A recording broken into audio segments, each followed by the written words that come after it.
আজকে আমরা প্যারাগ্রাফটা পড়ব, সেটা হচ্ছে লোডশেডিং। এখানে অর্থ দেওয়া আছে, এই যে এখানে এখানে তারপর কিছু প্রশ্ন এখানে দেওয়া আছে, আর এই যে লোডশেডিং প্যারাগ্রাফটা এখানে দেওয়া আছে, আমরা অর্থ সহ করে পড়ব। এটা আমি আরেকটু বড় করে দিচ্ছি যাতে সহজেই বুঝতে পারো। আচ্ছা, লোডশেডিং মিনস, লোডশেডিং হচ্ছে বিদ্যুৎ বিভ্রাট বা বিদ্যুৎ চলে যাওয়া, মানে হচ্ছে temporary interruption of electricity supply. ঠিক আছে, এটা হচ্ছে মেইন জিনিস। সাধারণত কম সাময়িক সময়ের জন্য ইন্টারাপশন, ব্যাঘাত ঘটা ইলেকট্রিসিটি সাপ্লাই। এই যে কারেন্টের যে সরবরাহ যেটা আছে, এটা সাময়িক সময়ের জন্য ব্যাঘাত ঘটবে। কী কারণ হইতে পারে? Due to excessive demand. এমনটা হচ্ছে যে পরিমাণ উৎপাদন করছে তার থেকে বেশি পরিমাণে ডিমান্ড চলে আসছে। গরমকালে এটা হয়, দেখা গেছে যে পরিমাণ বিদ্যুৎ উৎপাদন করছে, নর্মালি যে পরিমাণ বিদ্যুৎ লাগে, মানুষ এসি অন্য ফ্যান ছাড়ছে অতিরিক্ত পরিমাণে, ফলে এই কারেন্টটা চলে গেছে। অথবা হইতে পারে অর ইনসাফিসিয়েন্ট পাওয়ার জেনারেশন, যে পরিমাণ বিদ্যুৎ উৎপাদন হওয়ার কথা ওই পরিমাণ বিদ্যুৎ উৎপাদন করা হয় নাই, ফলে এই যে টেম্পোরারি ভাবে করে দিয়া ওই পাওয়ার জেনারেশনের যে গ্যাপটা ছিল এটা ফিল আপ করা হয়। It is a common problem, এটা সাধারণ প্রবলেম ইন বাংলাদেশে ইন বাংলাদেশ দেওয়া আছে এখানে, ইন বাংলাদেশ স্পেশালি, বিশেষ করে during summer time, summer season. এই শীত কী বলে, গ্রীষ্মকালে এটা বেশি হয়। লোডশেডিং লোডশেডিং ডিসরাপ্টস ডেইলি লাইফ, ব্যাঘাত ঘটায়। এখানে দেওয়া আছে ডিসরাপশন, ইন্টারাপশন, ডিস্টারবেন্স। তুমি এটা ইউজ করবা সুন্দর করে। লোডশেডিং ডিসরাপ্টস ডেইলি লাইফ, মানুষের দৈনন্দিন জীবনে ব্যাঘাত ঘটায়, কারণ কারেন্ট চলে গেলে আমরা কি থেকে কাজকর্ম অনেকটা ব্যাঘাত ঘটে। এই যে আমি এখন ক্লাস নিতেছি বা ভিডিও করতেছি, কারেন্ট চলে গেলে আমাকে আপাতত অফ করে রাখতে হবে, যদি না কারো জেনারেটর থাকে অথবা ব্যাকআপ সিস্টেম থাকে, আইপিএস থাকে। And causes serious problem for students, এবং ঘটায় কি গুরুত্বপূর্ণ সমস্যা তৈরি করে। কাদের জন্য? প্রবলেম, সমস্যা তৈরি করা। For students, industries and causes, ঘটায়। সিরিয়াস প্রবলেম, সমস্যা ঘটায়, গুরুতর সমস্যা ঘটায় ছাত্রদের জন্য। ইন্ডাস্ট্রিজ, ইন্ডাস্ট্রি বলে বুঝতে পারতেছো, ইন্ডাস্ট্রিজ শিল্প সংক্রান্ত যেগুলো আছে, শিল্পী না সরি শিল্প সংক্রান্ত, ইন্ডাস্ট্রিজ অ্যান্ড হসপিটালস, এবং হাসপাতালগুলোতে। এরপরে হচ্ছে ইন্ডাস্ট্রি নর্মালি হচ্ছে কলকারখানা। আচ্ছা, students can not study properly, ছাত্ররা ঠিকভাবে পড়তে পারে না, কারেন্ট চলে গেলে ঠিকভাবে পড়তে পারতেছে না, এরকম হয়। আগে এই সমস্যাটা বেশি ছিল, এখন আইপিএস অথবা এই যে আমাদের লাইট আছে, দেখা গেছে লাইট কারেন্ট চলে গেলেও লাইটটা জ্বলে, কিন্তু এটা পড়তে কষ্ট হয়, পাওয়ারটা কমে যায়।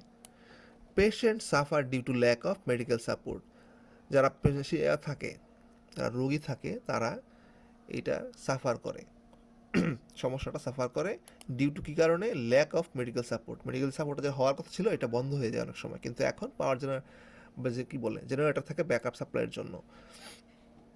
তারপরেও এটা একটা গুরুতর সমস্যা, বন্ধ হয়ে গেলে যে অক্সিজেন বিভিন্ন জিনিস মেশিন চলাচল করে, সেগুলো বন্ধ হয়ে যেতে পারে। ফ্যাক্টরিজ, এগুলো সিরিয়াস পেশেন্টের জন্য খুবই গুরুত্বপূর্ণ। Factories fail to maintain productivity, যেগুলো ফ্যাক্টরি চলে, কারখানা যেগুলো চলে, সেগুলো কিন্তু তাদের প্রোডাক্ট উৎপাদন করতে হয়, একটা টাইম আওয়ার দেওয়া থাকে, আজকে এই ঘন্টায় এতগুলা প্রোডাক্ট উৎপাদন করতে হবে। কিন্তু যখন 1 ঘন্টা যদি কারেন্টের জন্য অফ থাকে, এটাতে মারাত্মক হ্যাম্পার করে। ঠিক আছে, বিশেষ করে যারা গার্মেন্টস ইন্ডাস্ট্রি আছে, মারাত্মকভাবে হ্যাম্পার হয়।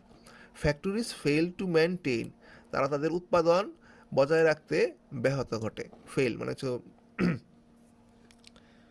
ফ্যাক্টরিজ ফেল টু মেনটেন, তারা ব্যর্থ হয় তাদের প্রোডাক্টিভিটি, উৎপাদন বজায় রাখতে। স্মল বিজনেসেস, ছোট ব্যবসায়ী, ব্যবসাগুলা অলসো ফেসেস ফিনান্সিয়াল লসেস, ছোট ব্যবসা যেগুলো আছে তারাও এক ধরনের লস ফেস করে, কারণ কোনো না কোনোভাবে তারা ক্ষতিগ্রস্ত হয়। মোর এবার হ্যাঁ উপরন্তু frequent power Katz disturb water supply, যথা ফ্রিকুয়েন্ট মানে কি, বারবার যদি কারেন্ট চলে আসে এরকম করে, তাহলে কি হয়? ওয়াটার সাপ্লাই ব্যাঘাত ঘটে। কমিউনিকেশন সিস্টেমস, ব্যাঘাত ঘটে কোথায় কোথায় ব্যাঘাত ঘটে? Disturbs water supply, communication system and house hold activities. Current চলে গেলে একটা স্থবিরতা চলে আসে, আমাদের স্বাভাবিক যে জীবনটা আছে সেখানে স্থবিরতা চলে আসে। টু রিডিউস লোডশেডিং, এই লোডশেডিং কমার জন্য কী করা যেতে পারে? To reduce load shedding government should increase power generation. গভর্নমেন্টের উচিত, সরকারের উচিত এই যে পাওয়ার জেনারেশন যেটা হচ্ছে বিদ্যুৎ উৎপাদন বাড়াইতে হবে। ইমপ্রুভ ম্যানেজমেন্টটা ঠিক করতে হবে। অ্যান্ড ইনশিওর, এবং নিশ্চিত করতে হবে proper maintenance of power station, ঠিকভাবে যাতে পাওয়ার স্টেশনগুলো ঠিকভাবে কীভাবে করতে পারে, বজায় রাখতে পারে, প্রপার মেনটেনেন্স করতে পারে, এটা নিশ্চিত করতে হবে। অ্যাট দ্য সেম টাইম, এই একই সাথে people should use electricity responsible, মানুষ দায়িত্বজ্ঞান নিয়ে সুন্দরভাবে ইলেকট্রিসিটিগুলো ব্যবহার করতে হবে। ইলেকট্রিসিটি কারণ হচ্ছে অনেকে অসাবধানতা অনেকভাবে ইলেকট্রিসিটি চালায় রাখে, ঠিক আছে, অনেকগুলো ফ্যান ঘুরতে থাকে, অনেক সময় লাইট জ্বালায় রাখে, তাতে কারেন্টের অপচয় হয়। অ্যান্ড অ্যাভয়েড মিস ইউজ, অপব্যবহার বন্ধ করতে হবে। পাবলিক অ্যাওয়ারনেস, গণসচেতনতা বা সচেতনতা এবং power conservation are essential to minimise this problem. এবং এনার্জি কনজারভেশন মানে কি, এই যেটা অপচয় হয় এটা আমরা বন্ধ করি এবং সীমিতভাবে ইউজ করি, তাহলে এই সমস্যা থেকে আমরা মুক্তি পাইতে পারি। Since load shedding hampers national growth, যেহেতু লোডশেডিং ক্ষতি করে কোথায়, ন্যাশনাল যে গ্রোথটা থাকে, জাতীয় গ্রোথের মধ্যে উৎপাদন ব্যবস্থা ক্ষতিগ্রস্ত করে, ফলে যে ন্যাশনাল গ্রোথেও হ্যাম্পার করে। Productivity and development, since load shedding, যেহেতু আমাদের এই বিদ্যুৎ বিভ্রাট ক্ষতিগ্রস্ত করে বাংলাদেশের জাতির উন্নয়নে, উৎপাদনে এবং উন্নতিতে, দ্য গভর্নমেন্ট শুড টেক, ফলে সরকারের উচিত হবে টেক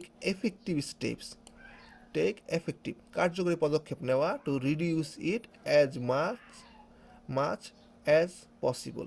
টু রিডিউস ইট, এটাকে নিয়ন্ত্রণ করা বা কমায় ফেলা যতটুকু সম্ভব। একবার তো নির্মূল করা হয়তো খুব টাফ হয়ে যায় বাংলাদেশের জন্য, যতটুকু পারা যায় as possible for the betterment of the country, এই দেশের উন্নতির জন্য এটা একবার যতটুকু কমানো উচিত, একদম কমায় ফেলা উচিত। আচ্ছা, আজকের প্যারাগ্রাফ এই পর্যন্ত। সবাই ভালো থাকবা। আল্লাহ হাফিজ।